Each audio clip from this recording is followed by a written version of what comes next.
Most people don't leave corporate life. They rotate.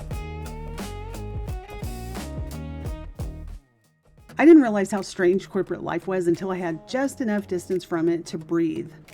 Not because I escaped forever, not because I found myself, and definitely not because I retired early to sell handmade candles on Etsy while posting inspirational quotes about choosing peace, but because I stepped out long enough to notice the rules. And once you notice them, you can't unsee them. Most people don't leave corporate life. They rotate. New badge that doesn't work for the first 3 days, new login you'll forget immediately, and a new thrilled to announce LinkedIn post where you use words like excited, opportunity, and journey without a trace of irony. Same expectations, same language, same invisible rules everyone somehow knows but pretends were never explicitly taught. Because they weren't. Corporate life doesn't feel dysfunctional while you're inside it. It feels normal, structured. The urgency feels real. The meetings feel necessary. The exhaustion feels like a personal failure. Like maybe if you just worked smarter, slept less, or finally implemented that productivity app, you'd crack the code. It's only later, with a little distance, that you realize how much of it was theater. Not evil theater, more like community theater. Well-intentioned, severely under-rehearsed, and deeply, deeply committed to a script that stopped making sense 3 budget cuts ago. Most corporate dysfunction isn't designed, it's inherited. Someone once said, "This is how we do things." And now it's protected like a family heirloom no one actually wants, but everyone's too afraid to donate because grandma would get upset. Except grandma retired in 2009 and has no idea this process still exists. Some people escape corporate life completely. And if that's you, honestly, congratulations. You did it. Go forth, touch grass, remember what hobbies feel like. But most people don't escape. Most people learn how to survive it. They learn when to nod, when to document everything in a CYA email with a strategic CC list, and when to say "sounds great" in a tone that means I will absolutely remember you said this when it inevitably goes sideways. They learn that enthusiasm is often performative, that urgency is usually inherited, not earned, and that being good at your job does not require believing every inspirational sentence someone typed in bold on a slide with a stock photo of a mountain. That's not cynicism, that's fluency. You learn how to translate corporate speak like it's a second language. Here's some examples. Fast-paced environment means we're short-staffed and someone's about to quit.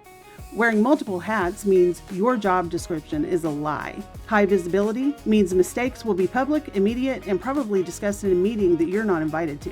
But praise will be vague, delayed, and delivered via a generic "great job team" Slack message. We're like family means boundaries will be tested, loyalty will be assumed, and someone's definitely going to cry in a conference room. Probably you. Self-starter means we won't train you. Collaboration means meetings. So many meetings. Let's circle back means this conversation is over, but we're pretending it'll happen again. It will not happen again. You stop taking everything personally when you realize most of it was never about you. It was structural, which doesn't make it harmless, but it does make it predictable. And predictable systems are survivable systems. You learn not to emotionally attach to every initiative. Not every priority is permanent. Most priorities have a lifespan of a mayfly. Beautiful, urgent, and dead within 24 hours. Not every fire is actually on fire. Some fires are just someone panicking in all caps because they didn't read the email thread. You learn that synergy is not real, that low-hanging fruit is usually someone else's job you're about to inherit, and that when someone schedules a quick sync, it will not be quick and nothing will be synced. Sometimes the healthiest thing you can do is treat the job like a role you perform well, without letting it narrate your worth, rewrite your personality, or convince you that grinding is a virtue instead of what happens to your soul after 3 years. That's a skill, not disengagement, discernment, because some of us aren't escaping corporate life. We're navigating it again and again.